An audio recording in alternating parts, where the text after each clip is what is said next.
जय माँ काली। क्या आपने कभी महसूस किया है कि अचानक जीवन में सब कुछ आपके हित में होने लगा है? क्या कभी ऐसा हुआ है कि जिन रास्तों पर अंधेरा था वहां प्रकाश दिखने लगा है? क्या कभी आपके भीतर एक ऐसा अदृश्य सुरक्षा का आपको अनुभव हुआ है, जैसे कोई शक्ति आपके साथ खड़ी हो? यदि हाँ, तो समझो कि यह साधारण सहयोग नहीं है, यह माता काली की कृपा का संकेत है। जब माता काली की कृपा होती है तब सबसे अधिक सावधानी की आवश्यकता भी होती है, क्योंकि शक्ति मिलते ही मनुष्य की परीक्षा प्रारंभ हो जाती है। आज मैं आपको बताऊंगी कि जब माता काली की कृपा हो तब कौन सी गलतियां आपको नहीं करनी चाहिए। तो वीडियो शुरू करने से पहले अगर आप पहली बार इस चैनल पर आए हैं तो चैनल को सब्सक्राइब करें, साथ ही साथ नोटिफिकेशन बेल को भी प्रेस करें, जिससे आने वाली वीडियोस का नोटिफिकेशन आप सभी को मिलता रहे, क्योंकि ऐसे ही रहस्यमय जानकारी मैं आप सभी के लिए लेकर के आती रहती हूँ। माता काली देवी नहीं, वो चेतना की जागृति हैं। वो अज्ञान का विनाश करती हैं, लेकिन अहंकार को भी क्षमा करती हैं। पहली गलती है अहंकार। जब साधक को अनुभव होने लगता है कि उसके कार्य सिद्ध हो रहे हैं, उसकी वाणी सिद्ध हो रही है, लोग उसकी ओर आकर्षित हो रहे हैं, तब भीतर एक विचार जन्म लेता है कि यह सब मेरी ही शक्ति है, और यहीं से फिर उस साधक का पतन शुरू हो जाता है। माता काली की कृपा से जो भी मिलता है वो उनका प्रसाद है, आपका व्यक्तिगत अधिकार नहीं। यदि आपने इसे अपनी उपलब्धि समझ लिया तो वो शक्ति धीरे धीरे आपसे दूर होने लगती है, क्योंकि अहंकार जब आता है तब आपको पता नहीं चलता, और अहंकार जब आपके सर पर बैठकर चढ़ जाता है तो आप दूसरों को छोटा और नीचा दिखाना शुरू कर देते हैं। आप ये नहीं समझ पाते कि ये माता काली की शक्ति की वजह से आपके साथ ये चीजें हो रही है। आपको लगता है कि ये आपकी खुद की शक्ति है, क्योंकि माता काली की शक्ति जब किसी के जीवन में प्रवेश करती है तो उनका एक ही उद्देश्य होता है, वो होता है सेवा। सेवा चाहती हैं माता काली, कभी प्रदर्शन नहीं चाहती। यदि आपने शक्ति का प्रदर्शन प्रारंभ कर दिया कि सवारी आई नहीं और आप लोगों को दिखाने की कोशिश करने लगे कि माँ की आपके ऊपर विशेष कृपा है, तो वहीं से वो कृपा रुकनी शुरू हो जाती है। याद रखिए, माता काली स्वयं शमशान की अधिष्ठात्री देवी हैं। वो भाव से प्रसन्न होती हैं। शमशान का अर्थ ही यही है कि जहाँ सब कुछ समाप्त हो जाए, और जहाँ सब कुछ समाप्त हो जाता है वहाँ अहंकार की तो कोई सामर्थ्य नहीं कि अहंकार वहाँ रुक पाए। इसलिए जब भी आपको लगे कि माता की कृपा आपके ऊपर पड़ रही है तो अपने भीतर आप झांके और पूछिए कि क्या आपके साथ कुछ ऐसा तो घटित नहीं हो रहा कि आप उसकी वजह से अहंकारी हो रहे हो। क्या आप माँ के प्रति अधीन हैं, या आप ये सोचते हैं कि ये आपकी शक्ति है। अगर आपको ऐसा लगता है कि आपकी ही शक्ति है तो सावधान हो जाइए, क्योंकि सबसे बड़ी गलती एक साधक की यही होती है जब शक्ति का दुरुपयोग होता है। और माता काली की कृपा से साधक जब शक्ति उसको प्राप्त होती है तो साधक सोचता है कि वो हर काम करने में सक्षम है, लेकिन ऐसा नहीं होता, क्योंकि जहाँ से कृपा आ रही है वहीं से वो कृपा रुक भी सकती है। तो इसीलिए कभी भी अगर आपके साथ ऐसा होता है कि माता काली की कृपा आपके ऊपर है तो उसका कभी अहंकार ना करें। कभी ना सोचे कि आप उसके बलबूते पर सब कुछ कर सकते हैं, दुनिया जीत सकते हैं। नहीं, क्योंकि माता काली हमेशा एक साधक से यही चाहती है कि वो सेवा करे, वो जन कल्याण करे। तो अगर आप भी ये गलती कर रहे हैं तो उसको अभी माँ से क्षमा मांग करके आप फिर से माँ की भक्ति में जुड़ जाइए, क्योंकि वो जगत जननी है, वो तारती भी है। ताड़ना भी माँ का एक स्वभाव भी है। तो अगर आपसे गलती हुई है तो आप माँ से क्षमा मांगे। दूसरी गलती, आपको वाणी को आपको नियंत्रित करना होता है। देखिए, माता काली की शक्ति का उपयोग कभी किसी को नियंत्रित करने या स्वार्थ सिद्ध करने के लिए नहीं किया जाता। माता काली की ऊर्जा के विरुद्ध जाना यानी कि स्वयं का नाश करना, क्योंकि माता काली धर्म से जुड़ी होती है, और यदि साधक स्वयं अधर्म करने लगे तो ऊर्जा भी उसे दंड दे सकती है। माता काली की शक्ति आने के साथ साथ आपके ऊपर जिम्मेदारियां भी आती है। आपके शब्द किसी के हृदय को उठा सकते हैं या गिरा सकते हैं। आपकी सलाह कभी किसी के जीवन तक को बदल सकती है। इसलिए जब माता काली की कृपा आपके ऊपर हो और आप ये सब समझ जाएं कि कृपा आपके ऊपर चल रही है, तो हर शब्द को बोलने से पहले तोलना सीखें। क्योंकि आप सोचिए कि आपके वो शब्द किस आपके करुणा भरे हैं या फिर किसी को नुकसान पहुंचा सकते हैं। क्या यह सत्य आपको लोगों के सामने उजागर करना चाहिए या सत्य को छुपा लेना चाहिए? क्योंकि देखिए, यदि आप किसी का भला करेंगे तो माता काली खुश होती है, और यदि नहीं तो फिर इससे अच्छा है कि मौन ही सर्वश्रेष्ठ है। क्योंकि माता काली का साधक कभी छल नहीं करता, वो कभी किसी की कमजोरी का लाभ नहीं उठाता। यदि आपने माता काली की शक्ति का उपयोग स्वार्थ के लिए किया है तो आपके भीतर की शांति समाप्त होने लगेगी।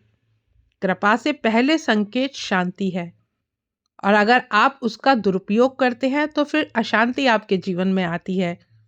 इसलिए अपने भीतर की स्थिरता पर ध्यान दें।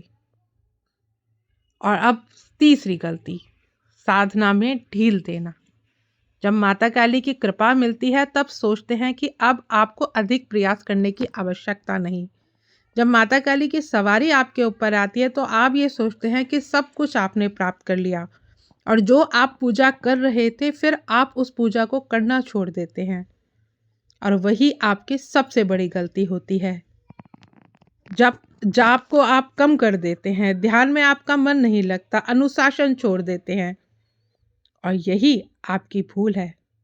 देखिए, अगर आप माता काली की ऊर्जा प्रवाह चाहते हैं कि माता काली की ऊर्जा निरंतर आप में प्रवाहित होती रहे और आपने अभ्यास रोक दिया, तो समझिए कि आपकी ये सबसे बड़ी भूल है। क्योंकि आगे चलना आपको स्वयं ही है। माता काली ने अपनी कृपा आपके ऊपर बरसा तो दी है, लेकिन अब उस ऊर्जा को संभालना, उस ऊर्जा को बढ़ाना वो आपका कर्तव्य है। और अगर आप यहाँ रुक गए तो फिर आपकी परीक्षा शुरू हो जाएगी। साधना का अर्थ मंत्र जाप नहीं, बल्कि करुणा, साहस को उतारना भी है। जब माता काली की कृपा हो तो जीवन के हर कर्म को पूजा बना दो। चलना भी साधना हो, बोलना भी साधना हो, मौन भी साधना हो। यदि आप निरंतर बनाए रखते हैं तो आपके ऊपर माता काली की कृपा गहरी होती जाएगी। माता काली की कृपा एक आशीर्वाद है, परंतु वो आपको परखती भी है। तो इसलिए आपको माता काली की शक्ति का दुरुपयोग नहीं करना। साधना में आपको बढ़ते चले जाना है, और यही नियम आपको स्थिर कर देंगे। जब भी आपके मन में भ्रम हो, अगर आपका मन विचलित हो, तो माता काली के चरणों में बैठ कर के आप माँ से विनम्र निवेदन करें कि माँ, मुझे सही रास्ता दिखाओ। क्योंकि जब आप विनम्रता से झुकते हैं तब कृपा भी आपके ऊपर होती है, और वो क्षणिक कृपा नहीं होती, आपका जीवन तक बदल देती है वो कृपा। माता काली की कृपा को संभालना भी एक साधना ही है। जो इसे संभाल लेते हैं वही सच्चे साधक कहलाते हैं। माता काली जब आपके साथ आती है, माता काली की कृपा जब आपके ऊपर बरसती है, तो आपके जीवन में छुपी हुई सच्चाइयां भी आपके सामने आने लगती हैं। आपको क्या लगता है कि कृपा का अर्थ सुख या सफलता ही है? ऐसा नहीं होता। कृपा के साथ साथ कठोर परिस्थितियां भी आती हैं जो आपको भीतर तक से बदल देती हैं। माता काली की कृपा केवल वरदान नहीं है, माता काली आपका शुद्धिकरण भी करती हैं। जब माता काली की कृपा होती है तो आपके जीवन से वो सब चीजें हटना शुरू कर देती हैं जो आपके विकास में बाधा होती है। और कभी कभी यह संबंधों के रूप में होता है, तो कभी अवसरों के रूप में, और तो कभी परिस्थितियों के रूप में। साधक हमेशा सोचता है कि जब माँ की पूजा शुरू करी तो सब कुछ क्यों बिगड़ता चला गया, जबकि वास्तविकता यह है कि माता काली भीतर और बाहर की सफाई कर रही होती हैं। यदि आप इस समय माँ से शिकायत करते हैं कि माँ मेरी नहीं सुनती, तो आप अपने ही विश्वास को कमजोर कर रहे हैं। देखिए, कृपा का मतलब धैर्य सबसे बड़ा होता है। माता काली अज्ञान को काटती हैं, परंतु काटने की प्रक्रिया आसान नहीं होती। जब माता काली आपके भीतर से भय निकालती हैं तो वो पहले सामने आता है। जब आपके भीतर से आसक्ति निकलती है तो वह पहले टूटती है। इसलिए जब परिवर्तन हो तो उसे कृपा का हिस्सा समझे।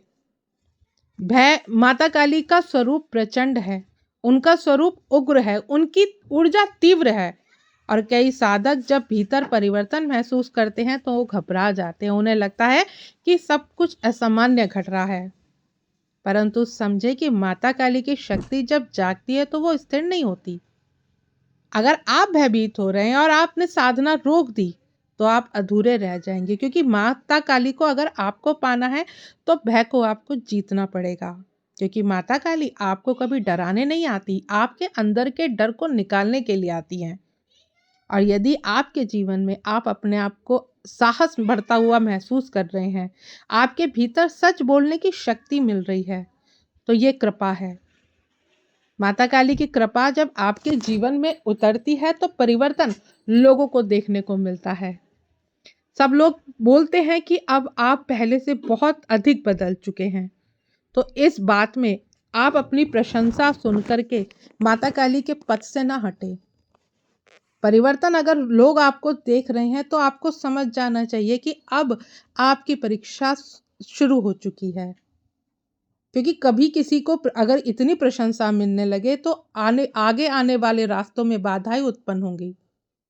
तो सब कुछ आप माँ के ऊपर छोड़ करके बढ़ते जाएं। लेकिन उसके ऊपर जो आपकी प्रशंसा कर रहे हैं, जो आपके व्यक्तित्व में आपको देख रहे हैं कि आप बदल रहे हैं, तो उस पर प्रतिक्रिया ना दें, आप मौन रहें। आप माता काली की कृपा को पहचानो कि आप इतने सौभाग्यशाली हो कि माँ ने आपके ऊपर इतनी कृपा करी है। अगर आप अपनी पहचान छोड़ते हैं, अगर आप इस बदलाव को महसूस करने के बाद भी अहंकार अपने जीवन में लाते हैं तो आप सब कुछ खो देते हैं। क्योंकि माता काली आपको यही सिखाती है कि हर चुनौती में माता काली की एक शिक्षा छुपी होती है। और कृपा के समय 3 भाव अति आवश्यक है: धैर्य, निर्भयता और कृतज्ञता। अगर आपने इन तीनों को संभाल लिया तो कोई भी आपको हिला नहीं सकता। माता काली आपके भीतर बैठी है, उनकी ऊर्जा आपके हर सांस में बह रही है। बस आपको उन्हें ढूंढने के लिए भीतर अनुभव करना पड़ता है। और जब अनुभव आपका गहरा होता है तो परिस्थिति आपको कभी विचलित नहीं करती। तो आशा करती हूँ आपकी आज की जानकारी आपको समझ में आई होगी। जानकारी अगर अच्छी लगे तो वीडियो को लाइक शेयर करना ना भूलें। मिलती हूँ नेक्स्ट वीडियो में। जय माँ काली।